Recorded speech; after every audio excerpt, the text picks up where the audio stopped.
시청자 여러분 안녕하십니까? 상쾌한 아침입니다. 한일 갈등을 안보 문제로 가지고 가려고 하는 여권 내의 불장난에 대해서 우려하는 시각이 대단히 많습니다.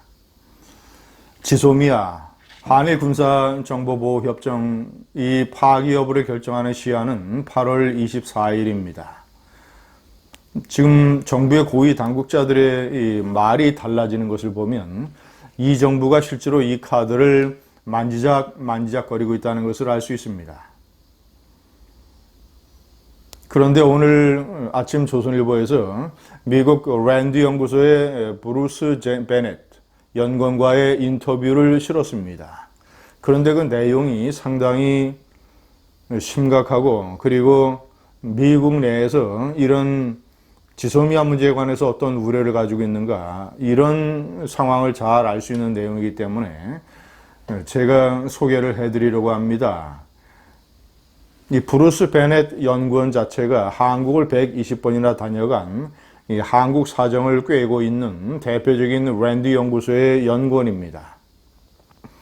오늘 인터뷰가 중요한 것은 그 연구원의 개인 생각에 그치는 것이 아니라 이 랜드 연구소라고 하는 비중, 랜드 연구소는 미국 내에 대표적인 5개의 대규모 싱크탱크 중에 하나입니다. 브루킹스 연구소, 미국 외교협회, 카네기 평화재단, 그리고 랜드 연구소, 그리고 헤리티지 재단. 연구원만 이 직원 수만 약 2,000명 가까이 됩니다. 때문에 이 랜드 연구소의 대표적인 한반도 전문가는 본인의 개인 생각뿐만 아니라 나머지 연구소의 어떤 팽배해 있는 대체적인 전문가들의 분석과 전망, 이런 흐름과 맥을 같이 하는 것입니다. 그래서 이 브루스 베넷 연구원 자체가 미국의 조야에서 걱정이 대단히 커지고 있다, 이런 말을 하고 있지만, 실제로 베넷의 얘기에서 미국 내의 분위기를 우리는 충분히 진단을 해볼 수 있는 것입니다. 첫 번째, 지소미아가 파기되면 그 다음에 이 한국 내의 여권에서는 주한미군 철수와 한미동맹 해체, 이런 주장까지 나올 가능성이 있다라고 얘기를 했습니다. 역사적으로도 충분히 이런 일은 가능한 것입니다. 왜냐? 만약에 이 한일 갈등이 장기화되고 한국 기업들에 대한 피해가 실질적으로 눈앞에 나타나면 한국 내의 이 좌파 세력은 미국의 원망의 눈초리를 던질 것입니다.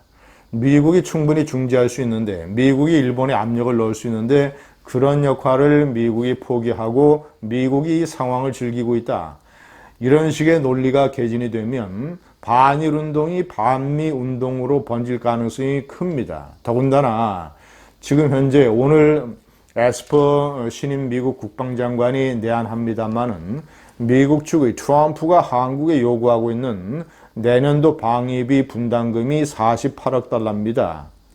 약 5배 정도 현재 상황에서 현재 지급하고 있는 것보다 5배 정도 더 높은 것이죠.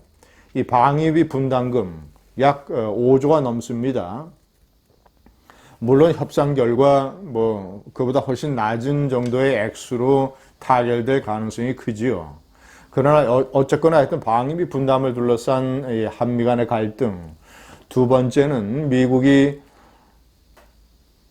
한국과 일본의 배치를 검토하고 있는 이 중거리 핵미사일, 중거리 미사일, 이런 것들이 미국 내에서 브루스 베넷 자체도 그런 얘기를 합니다만은 한국에 이런 미사일이 배치되게 되면 중국의 경제 보복을 불러올 것이다. 자, 만약에 그렇게 된다면 한국 내에서 반미 운동이 훨씬 더 거세지지 않겠습니까? 역사적으로도 충분히 그런 것을 경험을 했습니다. 2002년 대통령 선거 때 노무현 후보는 효순 미선양 사건을 이용을 해서 반미 촛불 시위를 벌였습니다. 그리고 본인이 이 반미 운동, 행정수도뿐만 아니라 반미 운동에서도 꽤 재미를 봤습니다. 저는 당시에 워싱턴 특파원이었는데 제가 제임스 릴리 전 주한 미국 대사를 인터뷰했었는데 매우 심각한 경고를 했습니다. 만약에 이런 식의 반미 운동이 더 격화된다면 미국에서는 주한미군 철수론이 나올 것이다.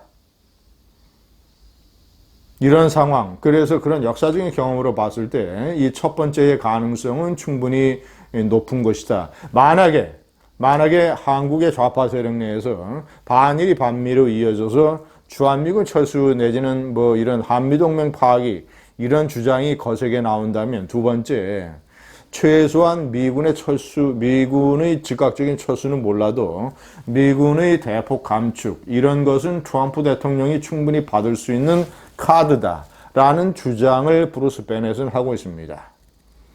저는 이것도 상당히 일리가 있다고 봅니다. 물론 이것에 대해서 회의적인 시각을 가지고 있는 사람들도 많습니다. 첫째, 주한미군의 존재라고 하는 것은 대북 억제력뿐만 아니라 중국을 겨냥한 사실상의 인도태평양 전략의 최선봉이다. 한반도만큼 중국을 견제할 수 있는 어떤 군사기지적 동북아 역학 구조를 갖춘 이런 메커니즘이 어디 있느냐, 이런 주장도 많이 나오고 있습니다. 그러나 트럼프가 지금까지 보여준 바에 따르면 트럼프는 어느 정도까지는 카드를 던질 수 있는 지도자다. 한미 군사훈련을 거의 다 없앴지 않습니까? 그리고 괌에서 B1, B2, B52 이런 전략자산이 한국의 한반도에 전개되는 것도 이제는 거의 없는 일이 되어버렸습니다. 자, 그리고 방위비를 미군이 지불하는 것을 대폭 줄이려고 합니다.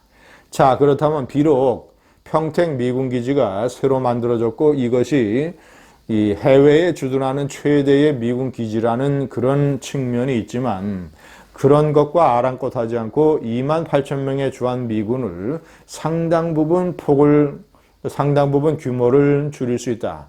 라고 하는 브루스 베넷의 진단은 충분히 가능성이 있다고 생각을 합니다. 세 번째, 그래서 만약에 미군의 숫자가 줄어들게 되면 대북 억지력 약화가 불가피하고, 자, 그렇다면 북한의 핵미사일뿐만 아니라 이 북한의 재래식 기습 공격에도 매우 취약하게 된다. 자, 그렇지 않아도 이 대북 인계선이라고 할 수 있는 전방의 미군 부대가 다 철수했지 않습니까? 그런데 평택 미군 기지의 숫자 규모도 줄게 된다면 북한이 오판할 가능성이 대단히 크다. 그렇지 않아도 북한이 신형 핵미사일 이스칸데르의 사거리를 넓혀서 일본의 평택 미군 기지는 뿐만 아니라 한반도 전역 그리고 일본의 미 7함대의 3대 기지 중에 하나인 사세보 항까지 사정거리 안에 집어넣고 있다는 점, 네 번째와 연결이 돼서 충분히 대단한 위협이 되고 있습니다. 브루스 베넷의 분석에 따르면 유사시에 미군 군인이 70만 명, 선박이 150척, 비행기가 2,000대가 한반도에 전개되어야 한다. 그런 구상을 가지고 있다. 그런데 이런 전개 병력과 이런 군사력은 일본의 어떤 군수 지원이 없으면 대단히 차질을 빚게 된다. 일본과의 협력이 필수적이다. 따라서 평상시에 한일 간의 안보 협력이 유사시에 미군의 대폭 증강을 떠받칠 수 있는 중요한 실질적인, 물질적인 구조다.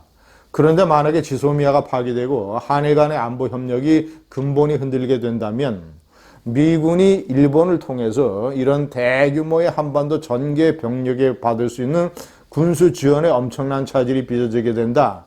자, 그렇다면 미군의 반격 작전에도 장애가 생길 것이다. 이런 분석을 하고 있습니다. 다섯 번째, 브루스 베넷의 대안 제시가 대단히 현명합니다. 한국과 일본은 갈등 해결에 공통적인 분모를 찾아야 된다. 하나의 타협점을 찾아야 된다. 그것은 북한 핵이라는 존재다.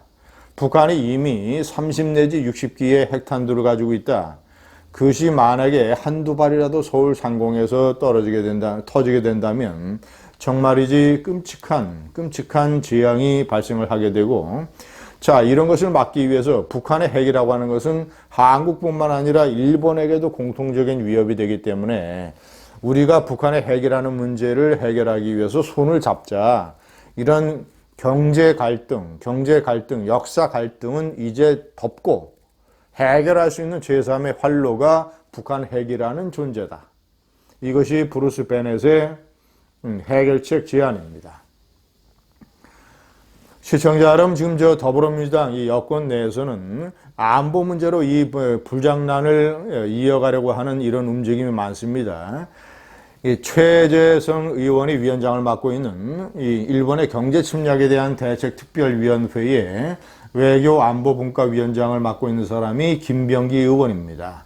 국정원의 간부 출신입니다. 국정원 간부 출신이라는 사람이 아베가 이런 한일 갈등을 넘어서 이제 만약에 개헌을 해서 전쟁을 할 수 있는 국가로 일본의 헌법 체제를 바꾸게 된다면 일본은 한반도에 대놓고 한국에 대놓고 무력 도발을 할지도 모른다는 식으로 선동적인 발언을 하고 있습니다. 그러나 제가 여러 차례 얘기한 대로 자유민주주의 체제를 가지고 있는 나라는 외국에 대해서 침략 전쟁을 벌인 사례가 거의 없습니다.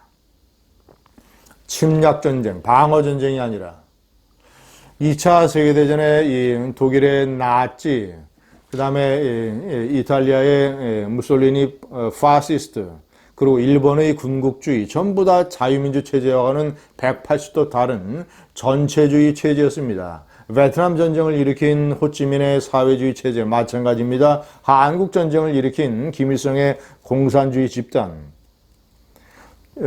최근 근현대사에서 침략 전쟁을 일으킨 체제는 자유민주주의 체제가 아니라 전체주의 체제다.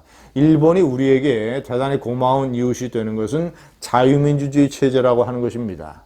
그런데 그런 일본을 대놓고 한국에 대한 무력 도발 가능성을 선동질해야 되고 있는 더불어민주당.